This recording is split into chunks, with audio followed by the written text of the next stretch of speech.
बोल वृंदावन बिहारी लाल की जय, बोल बांके बिहारी लाल की जय। आज हम आपको श्रीमद् भागवत महापुराण में विदुर जी के यानी विदुर जी का प्रश्न और मैत्री जी का सृष्टि क्रम वर्णन आपको हम सुनाते हैं। तो आप मन को एकाग्र करते हुए शांतिपूर्वक श्रीमद् भागवत महापुराण की कथा को श्रवण करेंगे और धर्म लाभ प्राप्त करेंगे। तो श्री सुखदेव जी कहते हैं कि परम ज्ञानी मैत्रेय मुनि हरिद्वार क्षेत्र में विराजमान थे। भगवत भक्ति से शुद्ध हुए हृदय वाले विदुर जी उनके पास जा पहुँचे और उनके साधु स्वभाव से आप्यायी होकर उनसे पूछा। विदुर जी ने कहा कि भगवान संसार में सब लोग सुख के लिए कर्म करते हैं, परंतु उनसे न तो उन्हें सुख ही मिलता है और न उनका दुख ही दूर होता है, बल्कि उससे भी उनके दुख की वृद्धि ही होती है। अतः इस विषय में क्या करना उचित है, ये आप मुझे कृपा करके बतलाइए। जो लोग दुर्भाग्यवश भगवान श्री कृष्ण से विमुख, अधर्म पारायण और अत्यंत दुखी हैं, उन पर कृपा करने के लिए ही आप जैसे भाग्यशाली भगवत भक्त संसार में विचरा करते हैं। साधु शिरोमणि, आप मुझे उस शांतिप्रद साधन का उपदेश दीजिए जिसके अनुसार आराधना करने से भगवान अपने भक्तों के भक्ति पथ हृदय में आकर विराजमान हो जाते हैं और अपने स्वरूप का अपरोक्ष अनुभव कराने वाला सनातन ज्ञान प्रदान करते हैं।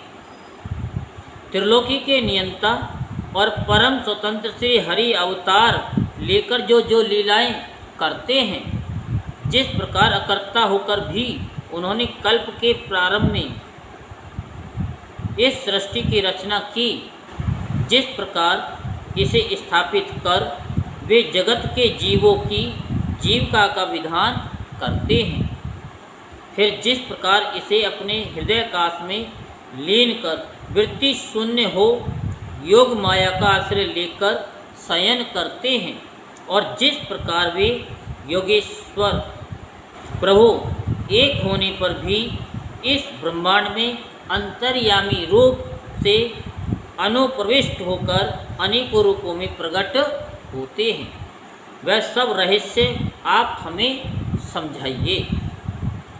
ब्राह्मण, गौ और देवताओं के कल्याण के लिए जो अनेकों अवतार धारण करके लीला से ही नाना प्रकार के दिव्य कर्म करते हैं, वे भी हमें सुनाइए।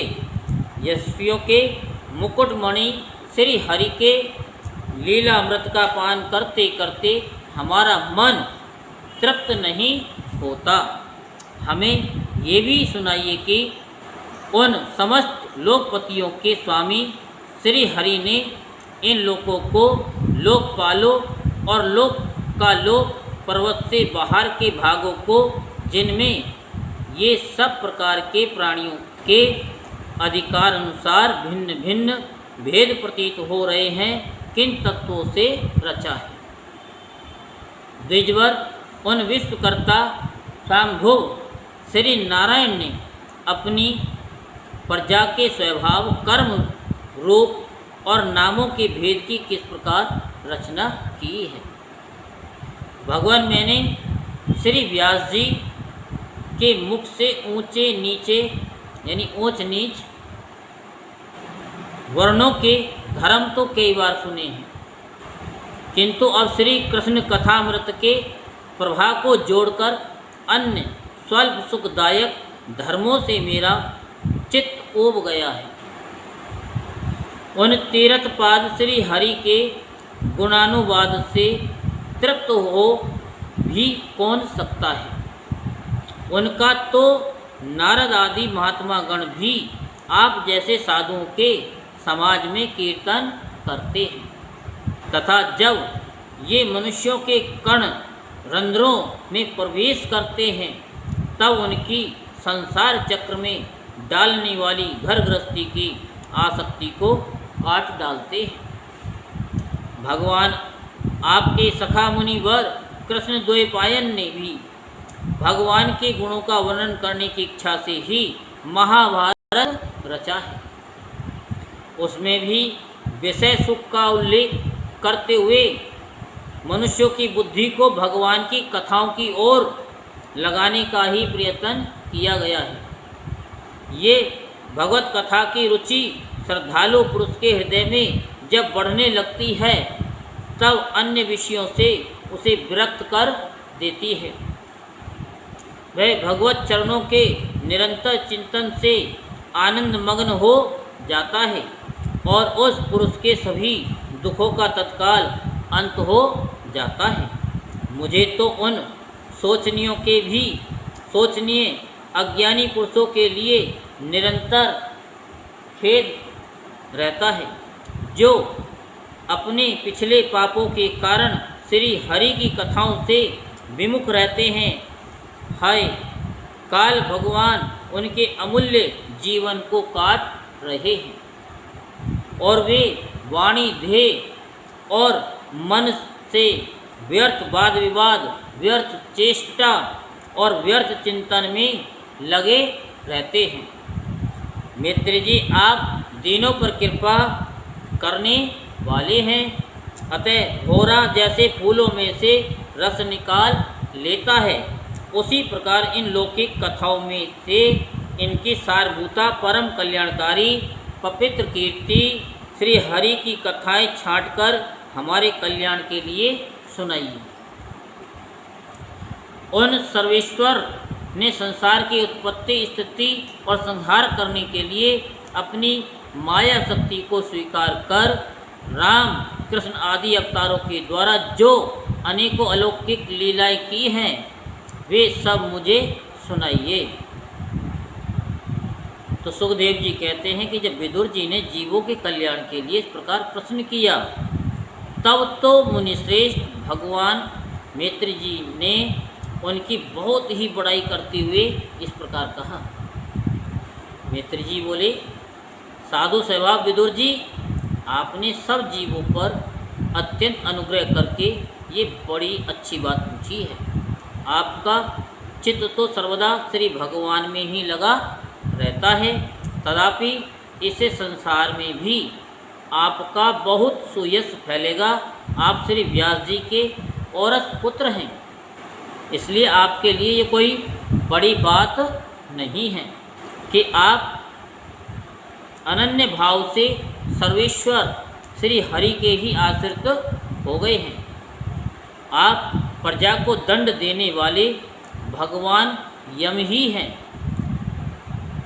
मांडव ऋषि का शाप होने के कारण ही आपने श्री व्यास जी के वीर्य से उनके भाई विचित्र वीर्य की भोग पत्नी दासी के गर्भ से जन्म लिया है। आप सर्वदा ही श्री भगवान और उनके भक्तों को अत्यंत प्रिय हैं, इसलिए भगवान निज धाम पधारते समय मुझे आपको ज्ञान उपदेश करने की आज्ञा दे गए हैं। इसलिए अब मैं जगत की उत्पत्ति, स्थिति और लय के लिए योग माया के द्वारा विस्तारित हुई भगवान की विभिन्न लीलाओं का क्रमश वर्णन करता हूँ। सृष्टि रचना के पूर्व समस्त आत्माओं के आत्मा एक पूर्ण परमात्मा ही थे। न दृष्टा था न दृश्य। सृष्टि काल में अनेक वृत्तियों के भेद से जो अनेकता दिखाई पड़ती है वह भी वही थे, क्योंकि उनकी इच्छा अकेले रहने की थी। वे ही दृष्टा होकर देखने लगे, परंतु उन्हें दृश्य दिखाई नहीं पड़ा, क्योंकि उस समय वे ही अद्वितीय रूप से प्रकाशित हो रहे थे। ऐसी अवस्था में वे अपने को असत के समान समझने लगे। वस्तुतः वे असत नहीं थे, क्योंकि उनकी शक्तियाँ ही सोई थीं। उनके ज्ञान का लोप नहीं हुआ था। यह दृष्टा और दृश्य का अनुसंधान करने वाली शक्ति ही कार्य कारण रूपा माया है। महाभाग विदुर जी, इस भावाभाव रूप अनिर्वचनीय माया के द्वारा ही भगवान ने इस विश्व का निर्माण किया है। काल शक्ति से जब ये त्रिगुणमयी माया क्षोभ को प्राप्त हुई, तब उन इंद्रियातीत चिन्मय परमात्मा ने अपने अंश पुरुष रूप से उसमें चिदाभास रूप बीज स्थापित किया। तब काल की प्रेरणा से उस अव्यक्त माया से महत्त्व प्रकट हुआ। वह मिथ्या अज्ञान का नाशक होने के कारण विज्ञान स्वरूप और अपने में सूक्ष्म रूप से स्थित प्रपंच की अभिव्यक्ति करने वाला था। फिर चिदाभास गुण और काल के अधीन उस महत्त्व से भगवान की दृष्टि पड़ने पर इस विश्व की रचना के लिए अपना रूपांतरण किया। महत्त्व के विकृत होने पर अहंकार की उत्पत्ति हुई, जो कार्याधिभूत कारण अध्यात्म और कर्ता आदि देव रूप होने के कारण भूत इंद्रिय और मन का कारण है। वह अहंकार वैकारिक सात्विकी तेजस राजस और तामस भेद से 3 प्रकार का है। अतः अहम तत्व में विकार होने पर वैकारिक अहंकार से मन और जिनसे विषयों का ज्ञान होता है वे इंद्रियों के अधिष्ठाता देवता हुए। तेजस अहंकार से ज्ञानेंद्रियां और कर्मेंद्रियां हुई तथा तामस अहंकार से सूक्ष्म भूतों का कारण शब्द तन्मात्र हुआ और उससे दृष्टांत रूप से आत्मा का बोध कराने वाला आकाश उत्पन्न हुआ। भगवान की दृष्टि जब आकाश पर पड़ी, तब उससे फिर काल माया और चिदाभास के योग से स्पर्श तन्मात्र हुआ और उसके विकृत होने पर उससे वायु की उत्पत्ति हुई। अत्यंत बलवान वायु ने आकाश के सहित विकृत होकर रूप तन्मात्र की रचना की और उससे संसार का प्रकाशक तेज उत्पन्न हुआ। फिर परमात्मा की दृष्टि पड़ने पर वायु युक्त तेज ने काल माया और चिदंत के योग से विकृत होकर रस तन्मात्र के कार्य जल को उत्पन्न किया। तदंतर तेज से युक्त जल ने ब्रह्म का दृष्टिपात होने पर काल और माया और चिदंश के योग से गंध गुणमयी पृथ्वी को उत्पन्न किया। विदुर जी, इन आकाश आदि भूतों में से जो जो भूत पीछे पीछे उत्पन्न हुए हैं, उनमें क्रमशः अपने पूर्व भूतों के गुण भी अनुगत समझने चाहिए। ये महतत्वादि के अभिमानी विकार, विक्षेप और चेतना अंशविष्ट देवगण श्री भगवान के ही अंश हैं, किंतु पृथक पृथक रहने के कारण जब वे विश्व रचना रूप अपने कार्य में सफल नहीं हुए, तब हाथ जोड़कर भगवान से कहने लगे। देवताओं ने कहा कि देव, हम आपके चरण कमलों की वंदना करते हैं। ये अपनी शरण में आए हुए जीवों का ताप दूर करने के लिए छत्र के समान हैं तथा इनका आश्रय लेने से यति जन अनंत संसार दुख की सुगमता से ही दूर फेंक देते हैं। जगतकर्ता जगदीश्वर इस संसार में तापत्रय से व्याकुल रहने के कारण जीवों को जरा भी शांति नहीं मिलती। इसलिए भगवान, हम आपके चरणों की ज्ञान में छाया का आश्रय लेते हैं। मुनिजन एकांत स्थान में रहकर आपके मुख कमल का आश्रय लेने वाले वेद मंत्र रूप पक्षियों के द्वारा जिनका अनुसंधान करते रहते हैं तथा जो संपूर्ण पापनाशनी नदियों में श्रेष्ठ श्री गंगा जी के उद्गम स्थान हैं। आपके उन परम पावन पाद पद्मों का हम आश्रय लेते हैं। हम आपके चरण कमलों की उस चौकी का आश्रय ग्रहण करते हैं जिसे भक्तजन श्रद्धा और श्रवण कीर्तन आदि रूप भक्ति से पारिमार्जित अंतःकरण में धारण करके वैराग्य पुष्ट ज्ञान के द्वारा परम ढेर हो जाते हैं। इस आप संसार की उत्पत्ति, स्थिति और संहार के लिए ही अवतार लेते हैं। अतः हम सब आपके उन चरण कमलों की शरण लेते हैं जो अपना स्मरण करने वाले भक्तजनों को अभय कर देते हैं।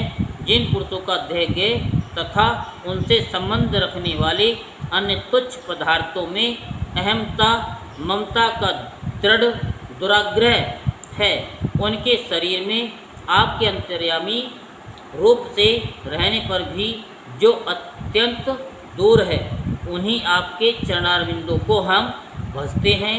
परम यशस्वी परमेश्वर इंद्रियों के विषयाभिमुख रहने के कारण जिनका मन सर्वदा बाहर ही भटकता रहता है, वे पामर लोग आपके विलासपूर्ण पाद विन्यास की शोभा के विषयज्ञ भक्तजनों का दर्शन नहीं कर पाते।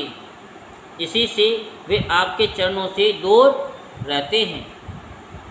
देव आपके कथामृत का पान करने से उमड़ी हुई भक्ति के कारण जिनका अंतःकरण निर्मल हो जाता है या हो गया है, वे लोग वैराग्य ही जिसका सार है, ऐसा आत्मज्ञान प्राप्त करके अनायास ही आपके वैकुंठ धाम को चले जाते हैं।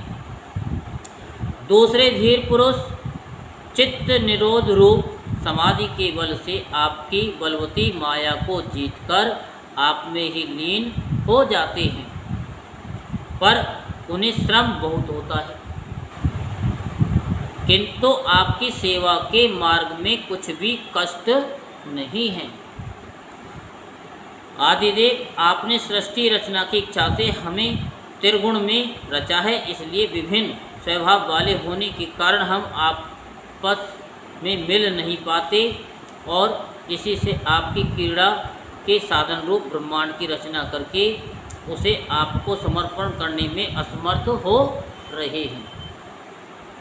अतः जन्म रहित भगवान जिससे हम ब्रह्मांड रचकर आपको सब प्रकार के भोग समय पर समर्पण कर सकें और जहाँ स्थित होकर हम भी अपनी योग्यता के अनुसार अन्न ग्रहण कर सकें तथा ये सब जीव भी सब प्रकार की विघ्न बाधाओं से दूर रहकर हम और आप दोनों को भोग समर्पण करते हुए अपना अपना अन्न भक्षण कर सकें, ऐसा कोई उपाय कीजिए। आप निर्विकार पुराण पुरुष ही अन्य कार्य वर्ग के सहित हम देवताओं के आदि कारण हैं। देव पहले आप अजन्मा ही ने सत्वादि गुण और जन्मादि कर्मों की कारण रूपा माया शक्ति में चिदाभास रूप वीर्य स्थापित किया था। परमात्म देव महत्त्वादि रूप हम देवगण जिस कार्य के लिए उत्पन्न हुए हैं उसके संबंध में हम क्या करें। देव हम पर आप ही अनुग्रह करने वाले, इसलिए ब्रह्मांड रचना के लिए आप हमें क्रिया शक्ति के सहित अपनी ज्ञान शक्ति भी प्रदान कीजिए। बोल वृंदावन बिहारी लाल की जय, बोल वाके बिहारी लाल की जय। ओम जय जगदीश हरे स्वामी जय जगदीश हरे।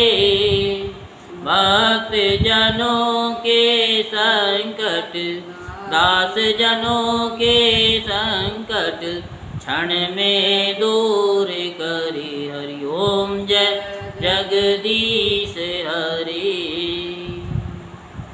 जय जय श्री राधेश्याम, जय जय श्री राधेश्याम, जय जय